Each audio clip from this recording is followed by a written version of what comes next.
আটা, ময়দা, সুজি ছাড়াই রেশমের মতো নরম তুলতুলে অসাধারণ স্বাদের পুরে ভরা এই মিষ্টি এভাবে একবার যদি বানিয়ে খান তাহলে একটাতে মন ভরবে না, নিমেষের মধ্যে এক প্লেট একাই খেয়ে ফেলবেন।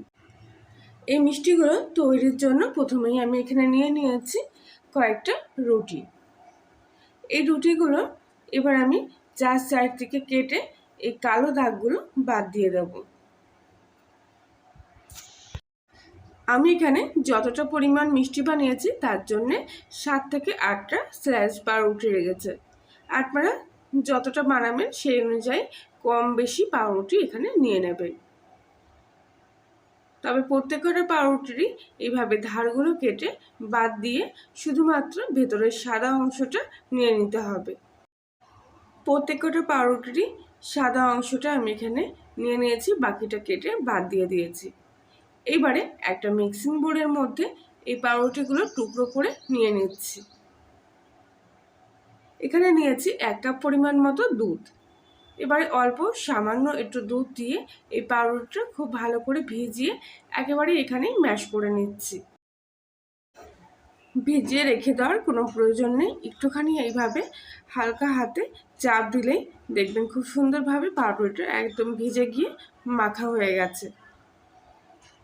তবে খুব ভালোভাবে এটাকে ম্যাশ করতে হবে যাতে এতে কোনো দানা ভাব না থাকে। তার জন্য হাত দিয়েই আমি এটা খুব ভালোভাবে মেখে নিচ্ছি। একেবারে কিন্তু শুকনো আটার মতো করে এই পাউরুটিটা আমি মাখিনি, একটু দেখুন নরম কাদা কাদা মতো করেছি। তার জন্য দুধের পরিমাণটা কিন্তু একটু বেশি দিয়েছি। আর খুব ভালো করে এটা কিন্তু এরকমভাবে মেখে নিতে হবে। এরকম যদি একটু নরম করে মাখেন তাহলে মিষ্টিগুলোও দেখবেন খুব সুন্দর একেবারে নরম তুলোর মতো হচ্ছে। প্রায় বেশ কিছুক্ষণ ধরে খুব ভালোভাবে মেখে নিয়েছি। আর এবার যখন হাতের মধ্যে এইভাবে লেগে লেগে আসছে তখন এগুলো এক জায়গায় করে কিছুক্ষণ ধরে ঢাকা দিয়ে রেস্টে রাখবো। আর ততক্ষণে আমি অন্য একটা কড়াইতে আবার কিছুটা দুধ নিয়ে নিলাম। এবার এই দুধটা খুব ভালোভাবে প্রথমে জাল দিয়ে নেব। প্রথমে একটা ফুট উঠলি এর মধ্যে 1 চামচ মতো চিনি দিয়ে দিলাম। অবশ্যই চিনিটা আপনারা পরিমাণ মতন দেবেন, যেমন মিষ্টি খেতে পছন্দ করবেন। চিনির সাথে দুধটা জাল দিয়ে আর একটু ফুটিয়ে দুধটা ঘন করে নিয়েছি। এবারে এর মধ্যে দিয়ে দেবো কিছুটা গুঁড়ো দুধ। আমুলের গুঁড়ো দুধটা দিয়ে এবারে এই দুধের সাথে খুব ভালো করে মিশিয়ে আবার একটু জাল দিয়ে নেব। আর কিছুক্ষণ এভাবে জাল দিতে থাকলে দেখবেন দুধটা ঘন হয়ে এরকম শুকিয়ে আসতে শুরু করেছে। খুব ভালোভাবে এইভাবে নাড়াচাড়া করতে করতে দেখবেন কত সুন্দর এরকম একটা ক্ষীরের মতো তৈরি হয়ে যাচ্ছে। তবে এটা বেশি শুকাবো না, ঠান্ডা হলে আর একটু ঘন হয়ে আসবে। আর ততক্ষণে আগে থেকে রেস্টে রাখা পাউরুটির ডোটার মধ্যে কিছুটা ঘি দিয়ে দিলাম। এবারে খুব ভালো করে আবারও এই ডোটা একবার মেখে নিচ্ছি। কিছুক্ষণ রেস্টে রাখার পর ওটা সেট হয়ে গেছে। আর এবার যদি ঘি দিয়ে এইভাবে আর একটুখানি হালকা হাতে মাখা যায় তখন দেখবেন আর হাতের মধ্যে লেগে যাচ্ছে না। খুব সুন্দরভাবে এই রুটির ডোটা এখানে সেট হয়ে গেছে। এবারে হাতটা পরিষ্কার করে ধুয়ে নিয়ে হাতে আবার একটু ঘি মাখিয়ে নিয়ে এর থেকে সামান্য একটু অংশ কেটে নিলাম। এরকমভাবে একটা বল তৈরি করে এবারে এই বলটা হাতের সাহায্যে এইভাবে চ্যাপটা করে নিচ্ছি। এবারে যে পুরটা আমি এখানে রেডি করে রেখেছিলাম সেই পুরটা এই লেচির মধ্যখানে দিয়ে 4 সাইড থেকে এইভাবে তুলে এনে মাঝখানে নিয়ে আসবো। আর সবকটা মুখ এক জায়গায় নিয়ে এসে এরকম খুব ভালোভাবে জয়েন করে দেবো। এবারে এই লেচিটা হাতের মধ্যখানে রেখে এরকম লম্বা শেপে তৈরি করে নেব। দুই মুখটা একটু সরু হবে আর মাঝখানটা একটু মোটা হবে। ঠিক এইভাবে মিষ্টিগুলো আমি এখানে বানিয়ে নিচ্ছি। আরও একটা মিষ্টি আমি ঠিক একইভাবে বানিয়ে নিচ্ছি। যেহেতু এটা খুবই নরমভাবে মাখা ডো তাই একটুখানি হালকা হাতে চাপ দিলেই দেখবেন খুব সুন্দরভাবে মিষ্টিগুলো এখানে তৈরি হয়ে যাচ্ছে। আর প্রত্যেকটা মিষ্টি আমি একইভাবে এখানে তৈরি করে নিয়েছি। এবারে কড়াইতে বেশ কিছুটা তেল দিয়ে দিলাম। তেলটা খুব ভালোভাবে গরম হয়ে গেলে একে একে মিষ্টিগুলো এখানে আমি তেলের মধ্যে ছেড়ে দেব। প্রথম অবস্থায় একদমই এগুলো নাড়াচাড়া করবেন না।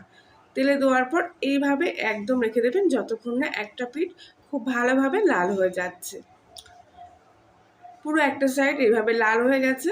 এবারে কিন্তু মিষ্টিগুলো ঘুরিয়ে ফিরিয়ে উল্টো পিঠটাও আমি এখানে ভেজে নেব। হালকা হাতে এগুলো ভাজবেন, খুব একটা বেশি নাড়াচাড়া দিয়ে এগুলো ভাজবেন না। কিছুক্ষণের মধ্যেই মিষ্টিগুলো এরকমভাবে সুন্দর একটা কালার চলে আসলে দেখবেন শক্ত হয়ে গেছে। তখন এই মিষ্টিগুলো আর একটু ভালোভাবে তেলের মধ্যে নাড়িয়ে চাড়িয়ে ভালো করে ভেজে নিয়ে এবারে এই মিষ্টিগুলো তেল থেকে এক এক করে তুলে নিতে হবে। খুব একটা বেশি লাল করে ভাজলাম না, তাহলে কালারটা নষ্ট হয়ে যাবে। এরকম একটু হালকা কালার আসলেই মিষ্টিগুলো তেল থেকে তুলে নিচ্ছি। আর কত সুন্দর দেখুন মিষ্টিগুলো দেখতে হয়েছে।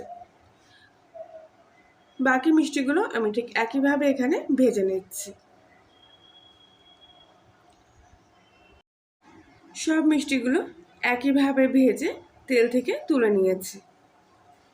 এবারে এখানে আমি একটা অন্য পাত্রের মধ্যে 1 কাপে একটু কম পরিমাণ চিনি আর ঠিক 2 কাপ মতো জল দিয়ে তার মধ্যে 2টো এলাচ দিয়ে খুব ভালোভাবে চিনিটা জলের সাথে মিশিয়ে চিনি শিরা তৈরি করে নেব। এক্ষেত্রে চিনি শিরাটা খুব একটা ঘন না হলেও হবে। হাতের মধ্যখানে রেখে যখন দেখবেন একটু চিটপিট মতো ভাব চলে এসছে, তখনই জানবেন চিনি শিরাটা এখানে তৈরি হয়ে গেছে। এবারে গ্যাসটা পুরোপুরি অফ করে দিয়ে এর মধ্যে আমি দিয়ে দেবো আগে থেকে ভেজে রাখা মিষ্টিগুলো। এই সময় গ্যাসটা জ্বালিয়ে রাখবেন না, তাহলে চিনি শিরাটা শুকিয়ে যাবে আর মিষ্টির মধ্যে কিন্তু তখন চিনি শিরাটা খুব ভালোভাবে প্রবেশ করবে না। তাই গরম শিরার মধ্যে মিষ্টিগুলো দিয়ে খুব ভালোভাবে চিনি শিরাটা মিষ্টির গায়ে লাগিয়ে নেওয়ার পর এরপর গ্যাসটা জ্বালিয়ে 1 থেকে 2 মিনিট মতো খুব ভালোভাবে জাল করে নেবেন। আর মিষ্টিগুলো মাঝে মধ্যে এভাবে একটু নাড়িয়ে চাড়িয়ে দেবেন। এইভাবে যদি জাল করে নেন তাহলে দেখবেন খুব তাড়াতাড়ি মিষ্টির মধ্যে চিনি শিরাটা প্রবেশ করে গেছে। এবার আমি গ্যাসটা অফ করে দিচ্ছি আর এগুলো গরম অবস্থায় ঢাকা দিয়ে 15 মিনিট মতো একই অবস্থায় রেখে দিচ্ছি। 15 মিনিট পর আমি ঢাকনাটা খুলে নিলাম আর দেখুন মিষ্টিগুলো কত সুন্দর হয়েছে। আর চিনি শিরাটাও কিন্তু কতটা দেখুন টেনে নিয়েছে, এটুকু কিন্তু চিনি শিরা বাটির মধ্যে আর নেই। দেখলেই আপনারা বুঝতে পারছেন যে মিষ্টিগুলো কত সুন্দর নরম তুলতুলে হয়েছে। এবারে এই মিষ্টিগুলো আমি অন্য একটা পাত্রের মধ্যে ঢেলে নিচ্ছি। আশা করছি আজকের এই মিষ্টি রেসিপিটি আপনাদের কাছে ভালো লেগেছে। ভালো লাগলে প্লিজ লাইক শেয়ার কমেন্ট করে জানাবেন। আর আপনি যদি কলিয়ার রান্নাঘরে নতুন সদস্য হয়ে থাকেন তাহলে প্লিজ চ্যানেলটি সাবস্ক্রাইব করে পাশে থাকবেন আর পাশের বেল আইকনটি প্রেস করবেন নতুন করে ভিডিওর আপডেট পাওয়ার জন্য। পুরে ভরা রসালো নরম তুলতুলে এই মিষ্টিগুলো আমি একটা কেটে নিয়ে দেখাচ্ছি। দেখুন কত সুন্দর নরম তুলতুলে হয়েছে, একেবারে মুখে দিলেই মিলিয়ে যাবে। দারুণ স্বাদের পুর ভরা এই মিষ্টিগুলো। আজকের মতো বন্ধুরা ভিডিওটি এই পর্যন্তই। আবার দেখা হচ্ছে অন্য একদিন। সবাই ভালো থাকবেন, সুস্থ